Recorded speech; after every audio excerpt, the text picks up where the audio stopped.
On my way to work one day, I heard a promo on the car radio for WQXR's Instrument Drive, and it just got me thinking about two strangers that would be connected by a violin, and I pursued it, and that's this film. So, yeah. Well, let's explore how each of you then came to the subject. Dan, what made you want to go into that Oakland hospital and immerse yourself in a very tough world? Well, at first, nothing drew me to that ICU. The ICU is not a place you want to visit unless you are seeking medical care or going to visit someone who requires medical care, or you work there. And I, after being introduced to Dr. Jessica Zitter, who's the main doctor featured in the film, I had a conversation with her, and she urged me to come round with her. She said, "You have to see what's happening inside this unit." And with some trepidation, I agreed to follow her. And it's a place that is filled with intense physical and emotional pain. But after you acclimate to the intensity of the environment, you start to see, at least I did, I started to see these moments of quiet beauty where faith and science intersect in a really special way, in a way that made me rethink my own life. And I was drawn to explore how families grappled with decisions that really strike at the core of our humanness, and the very empathetic way that families, physicians, patients all interact with such love. It came from such a place of deep love, all of this decision making. I couldn't help but be drawn to explore that further. Orlando, you were coming off Oscar-nominated feature doc Virunga. Why? Yes. What led you to Syria and to short form? So the way we found this story is we saw that clip which you saw in the film of the baby being rescued, and it's obviously a very powerful, emotional piece of footage. But what ultimately drew us in much more is when we found out who the rescue workers were. This group of ordinary Syrian civilians, bakers, tailors, blacksmiths, who decided just to band together and every day go out and risk their lives to save complete strangers and not pick up a gun and not flee. That was a story which really inspired us. It was also a story which just wasn't being told about what was going on in Syria, and it's so easy to, and I'm definitely guilty of this, it's so easy to disengage with the Syria crisis. It's been going on for so long, and it's so upsetting, and I think everyone feels very helpless about it. And the story of the White Helmets is a story of hope. It's a story of real-life heroes. And I think on a really personal level, I find it very easy, especially with the way the news is at the moment, that you can kind of lose hope about humanity sometimes.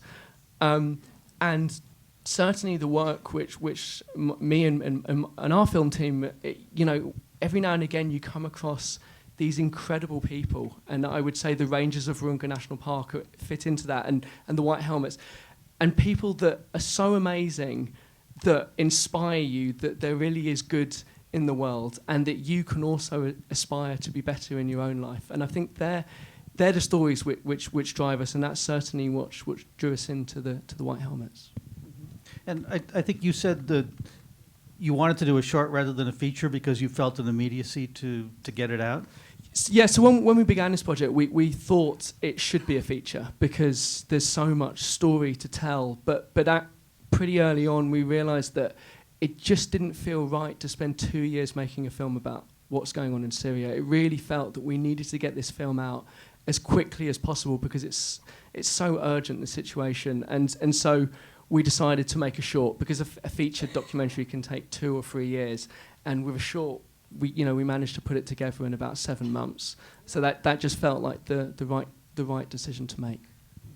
So Marcel, you also found a story in Syria that gives us some hope with this family. What led you to the subject and to that family?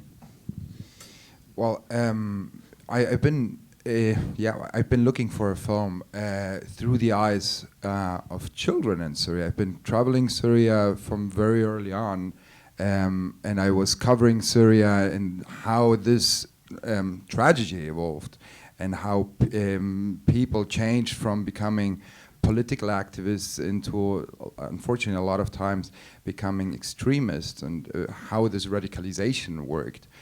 And it was 2013, after me being able to have a strong network of people who helped me to go in, and most importantly to be able to get out again, when I decided to do this film about children, because I thought children are playing quite an important role in the Syrian uprising. They say it were children who started to paint the graffiti in 2011, and that's why the whole thing started. So I thought it's interesting to see, and obviously when I decided to look for a family, I have been casting different children, and I knew the father from earliest trips, and I approached him and I said, I'm looking for children in this area because the area was interesting, and he said the only children who are around are my own children.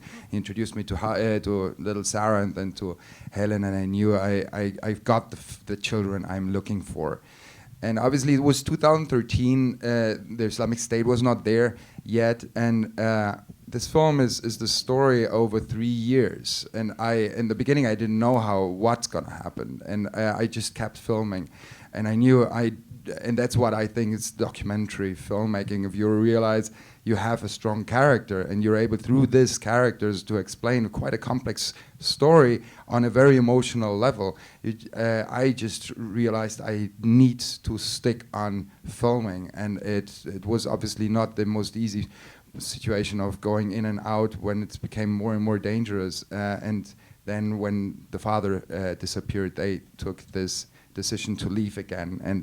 And I think the most difficult part at the end of my film was how can I finish a film where the jeopardy is so high in Syria, and once they're in Germany, things are, what is the story? And I realized it's the time who needs to be dictating the speed of the film and how all these different characters changed. And so it was a task over the 3 years.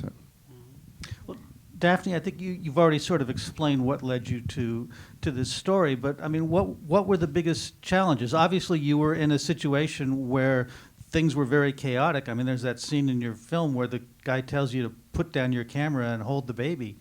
I mean, what were the biggest challenges for you to get that story?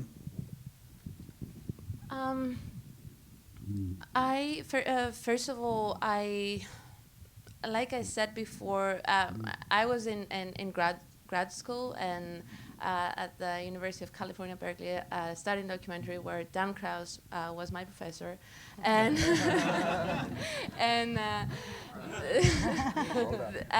She's a good student. And I was. Like I said, I was watching and I was feeling so detached. So I was thinking, I am from Greece originally, and I was in the Bay Area, and I was thinking, how can I tell this story in a different way? How can I tell this story from the perspective of somebody that suddenly is caught in the middle of this crisis, and without wanting to get involved or having the training or the capacity to do it, just suddenly he's caught in it and he has to respond. He has no other option. And as I was reading, I realized that all these people fleeing the war then have to make this deadly crossing, and a lot of them were drowning. And the first responders were the Greek Coast Guards, who before the refugee crisis, they were just doing routine border patrol around the peaceful touristy islands of Greece, and their job was just sweet, and their boats are tiny, and they have no CPR training, and they have no instruments in their boats to be able to respond to this crisis. So I thought, this is just, I could not imagine how the lives of these people changed, and I thought that in their lives and in their experience, I could really tell a story of the everyday person who is responding or not. A person like me and you, who have nothing to do with this, who are not trained, who are not choosing to take this action, is very different when you don't have a choice and you're suddenly, living your sweet life and you're confronted with this. What do you do? Are you turning your back? There were many the times that the captain had instructions not to go out because the weather was so bad, because the equipment was not enough. And he completely disobeyed the orders and still went out in the water and really felt this huge responsibility, which I feel a lot of us oftentimes are missing, or especially these days. So for me, the hugest challenge when I realized that the captain and the Coast Guard boat was a really good place to tell this story was to get access on this boat. And I tried for months and months and months from Greece to get access, but they wouldn't let me get on the boat because it's a very bureaucratic process through the ministries of Greece and this. And then after they finally allowed me to get on the boat, I had to find the captain. And when I found him and I spoke to him and he agreed.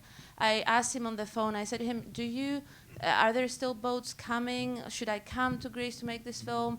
He said to me, just come here and you'll see. And then the footage that you see, the rescues that you see in this film are just from one single day. And I was on the boat for 3 weeks, and this was the first day that I was on the boat, and 2 more rescues happened on that day. And for me, it was extremely challenging to be there and to have to film this, and oftentimes to keep reminding myself that I really need to stay there and film this and tell this story the way it is.